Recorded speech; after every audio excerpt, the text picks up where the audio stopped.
శ్రీమాత్రే నమ. జయ గురు దత్తాత్రేయ నమ. ఈ వీడియోలో మనం కుంభరాశి వారు జీవితంలో స్థిరపడాలంటే ఏ జాగ్రత్తలు తీసుకోవాలి, ఏ నియమాలు పాటించాలి అన్న విషయాన్ని ఈ వీడియోలో పరిశీలించే ప్రయత్నం చేద్దాం. మరి కుంభరాశి వారికి 2 రాశ్యాధిపతులు ఉండడం జరుగుతూ ఉంటుంది. ఒకటేమో శని రాశ్యాధిపతిగా, ఇంకొకటేమో రాహుగ్రహం.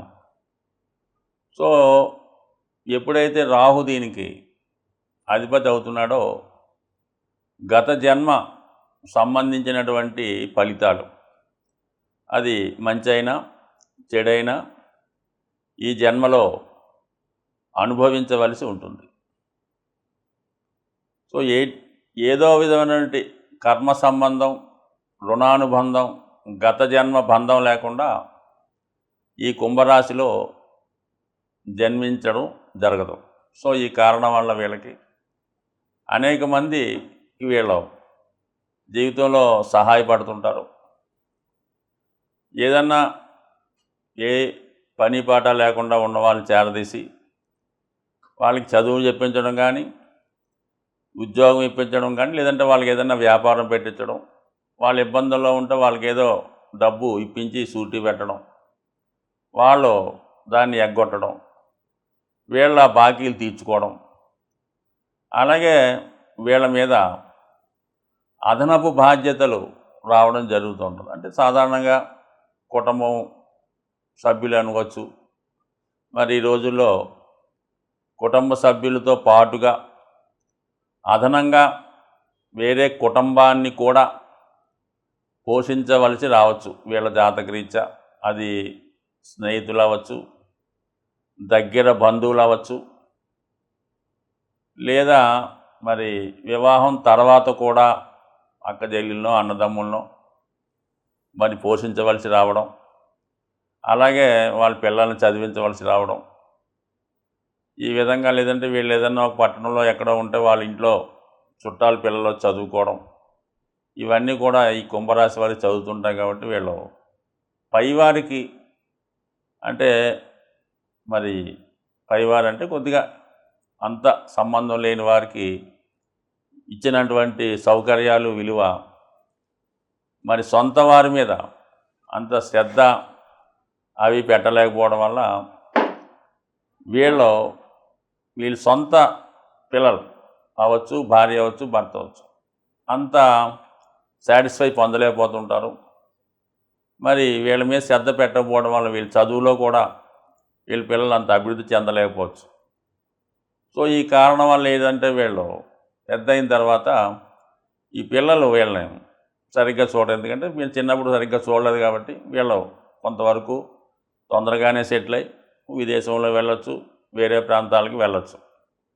అయితే వీళ్ళు మరి ఈ కుంభరాశిలో ఉన్నటువంటి తల్లిదండ్రులు అవ్వచ్చు, వాళ్ళు పిల్లల నుంచి అంత ఆదరణ పొందలేకపోతుంటారు. జీవితంలో చాలా వరకు వీళ్ళు పరోపకారం వల్ల, ఇతరులకు సహకారం చేయడం వల్ల, సెల్ఫ్ మిస్టేక్స్ వల్ల, స్నేహితుల వల్ల, అన్నదమ్ముల వల్ల, దగ్గర బంధువుల వల్ల ఎక్కువగా నష్టపోయే అవకాశం అయితే జీవితంలో ఉంది. ఈ కారణం వల్ల ఏంటంటే సొంత వారు కూడా దూరం అయ్యే అవకాశం ఉంది. కాబట్టి కొద్దిగా కాలానికి అనుగుణంగా జాగ్రత్తగా, అసలు చూడకపోవడం అంత మంచిది కాదు, కానీ సాధ్యమైనంత వరకు మనం ఎంతవరకు చేయగలం అన్నది ఒకసారి ఈ కుంభరాశి వారు ఆలోచించాలి. దాని తర్వాత ఏదైనా సొంత పిల్లలకి ప్రాధాన్యం ఇవ్వాలి తప్ప బయట వారి మీద ఉన్నటువంటి శ్రద్ధ సొంత పిల్లలకి లేకపోవడం వల్ల కొంతవరకు వీళ్ళ జీవితంలో వీళ్ళు ఇబ్బంది పడతారు, వాళ్ళ సంతానం ఇబ్బంది పడతారు. సో అలాగే ముఖ్యంగా ఇంకోటి ఏంటంటే వివాహ విషయంలో వీళ్ళకి ఈ రాశ్యాధిపతి శని అవుతుంటాడు. సప్తమాధిపతిగా ఉన్నటువంటిది సింహరాశి. అందువలన ఏంటంటే వివాహం కొంతవరకు లేటుగా జరుగుతుంటుంది వీళ్ళకి. వివాహం అయిన తర్వాత కూడా జీవిత భాగస్వామి యొక్క ఆధిపత్యం వల్ల అయితేనే సరే, ఏదో ఒక కారణం అవ్వచ్చు, జాతకుడికి ఆరోగ్యం వల్ల ఇబ్బందులు అవ్వచ్చు, భార్యకి ఇబ్బందులు అవ్వచ్చు, అహంకారం తేడా రావచ్చు, ఆధిపత్యం తేడా రావచ్చు, కులాలు జాతులు మతాలు అంతరాలు రావచ్చు. ఏదో ఒక ప్రాబ్లం వల్ల వివాహ జీవితం కూడా ఏదో గత జన్మ రుణం తీర్చుకున్నట్టు ఉంటుంది తప్ప అంత అన్యోన్యంగా ఉండే అవకాశం లేకపోవడం కూడా జాతకుడికి ఒక విధంగా ఇబ్బంది పడే అవకాశం.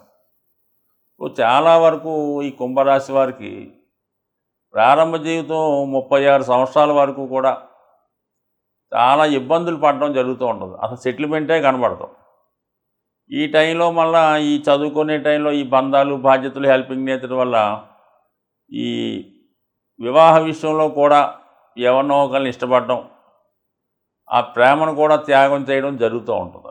అందుకని కొన్ని అలా జరిగిపోతుంటాయి. అందువల్ల వీళ్ళకి ఈ గ్రహం నక్షత్రాలు ఈ కుంభరాశిలో జన్మించిన వారికి ధనిష్ట, శతభిషం, పూర్వభాద్ర నక్షత్రాలు జరుగుతుంటాయి. అంటే ఈ 3 నక్షత్రాల యొక్క ప్రభావం కూడా ఈ కుంభరాశి వారి మీద కామన్గా నడుస్తుంటుంది. అందుకనే ఈ 3ని ఒక చోట చేర్చి ఒక రాశిగా నిర్ణయించడం జరుగుతూ ఉంటుంది. ఇది ఈ రాశికే కాదు, ప్రతి రాశి వారికి కూడా ఆ రాశిలో ఉన్నటువంటి నక్షత్రంలో జన్మించినప్పుడు ఆ రాశిలో ఉన్నటువంటి మిగతా నక్షత్రాల ప్రభావం కూడా వాళ్ళ మీద కంపల్సరీగా ఉంటుంది.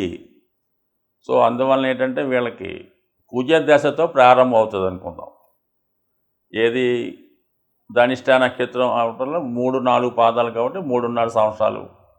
కుజుడు ఈ రాశికి మిత్రుడు కాకపోవడం, అలాగే మరి దాని తర్వాత వచ్చినటువంటి రాహు ఎంతసేపు కూడా గత జన్మ ఫలితాన్ని బట్టి ఈ జన్మలో ఫలితం ఇవ్వడం జరుగుతూ ఉంటుంది. అంటే ఇంచుమించుగా 18 సంవత్సరాలు ఈ రాహు మహాదశలో, ఎస్పెషల్లీ ఈ కుంభరాశిలో జన్మించిన వారికి వారు గత జన్మలో మహోత్తరమైనటువంటి ఉపకారాలు చేసి ఉంటే ఈ జన్మలో కొంత బాగుంటుంది. అసలు వీడు పుట్టిందే గత జన్మ రుణాలు తీర్చుకోవడానికి కాబట్టి ఈ 18 సంవత్సరాల రాహుదశ కంపల్సరిగా అనేక రకాల అనుభవాలు చూపిస్తూ ఉంటుంది. దగ్గర వాళ్ళని దూరం చేస్తూ ఉంటుంది, అక్కర్లేని వాళ్ళని దగ్గర చేస్తూ ఉంటుంది. అది వ్యక్తులను అవ్వచ్చు, ఆలోచనలు అవ్వచ్చు, అలవాట్లు అవ్వచ్చు. అలాగే చదువు మీద కూడా పెద్ద శ్రద్ధ పెట్టకపోవడం వల్ల ఏదో అంతంత మాత్రంగా చదువుతూ ఉంటుంది. కొంత తర్వాత వచ్చినటువంటి గురు మహాదశ, సో అది కూడా ఈ రాశికి అంత అనుకూల గ్రహం కాకపోవడం వల్ల కొంతలోపు ఎంత బెటర్ అవుతుంది. సో ఈ కాలం అదొక 16 సంవత్సరాలు, ఇదొక 18 సంవత్సరాలు, ఇదొక 2 అలాగనుకుంటే ఈ 36 సంవత్సరాలు ఇబ్బంది పెట్టి దాని తర్వాత వచ్చినటువంటి శని బుధ మహాదశలు జాతకుడిని ఒక మార్గంలో పెట్టడం జరుగుతుంది. సో అందుకని ఏదన్నా కొంత విధిలిఖితం జాతక చక్రంలో ఉన్నటువంటి మిగతా గ్రహాల ఫలితం ఖచ్చితంగా అనుభవించవలసింది కాబట్టి సాధ్యమైనంత వరకు చేసిన పొరపాట్లే మళ్ళా చేయకుండా ఈ జాతకుడికి ఎలా ఉంటుంది, ఈ మకర రాశి వారి ఇది కుంభరాశి వారికి జీవితంలో ఒకసారి దెబ్బతింటే మళ్ళీ అదే చేస్తుంటారు. అది కేవలం ఈ రాశిలో ఉన్నటువంటి నక్షత్ర ప్రభావం. ఈ రాహు నక్షత్రం శతభిషం ఉండడం వల్ల ఒకసారి ఏదో పొరపాటున ఏదో జోదంకి అలవాటు పడ్డాడు, కొంత డబ్బు పోగొట్టుకున్నాడు, మానేస్తాడా మళ్ళీ అదే మొదలెడుతుంటాడు. అంటే రిపీటెడ్గా చేసిన పనే చేయడం అన్నది ఈ జాతకులకి అలవాటు. దాని నుంచి బయటపడాలి. సాధ్యమైనంత వరకు సొంత వారికి ఎక్కువ విలువిస్తూ బయట వారిని చూడకపోవద్దు, బట్ కానీ సొంత వరకు చేసుకొని తన సొంతం కోసం ఆలోచిస్తూ మరి ఎప్పుడూ నిరంతరం మరి శివుణ్ణి ఎక్కువగా పూజించుకోవాలి. ఈ రాహు ఇందులో ఉండడం వల్ల గత జన్మ బంధాల నుంచి బయటపడాలంటే నిరంతరం శివుని ఆరాధిస్తూ శివుణ్ణి విధి విధానంగా పూజించుకోవడం వల్ల జాతకుడు ఖచ్చితంగా మరి ప్రథమ జీవితం అంటే ఫస్ట్ హాఫ్ ఇబ్బంది పడినా రెండవ భాగంలో సుఖ సంతోషాలు అనుభవిస్తాడని ఆశిస్తూ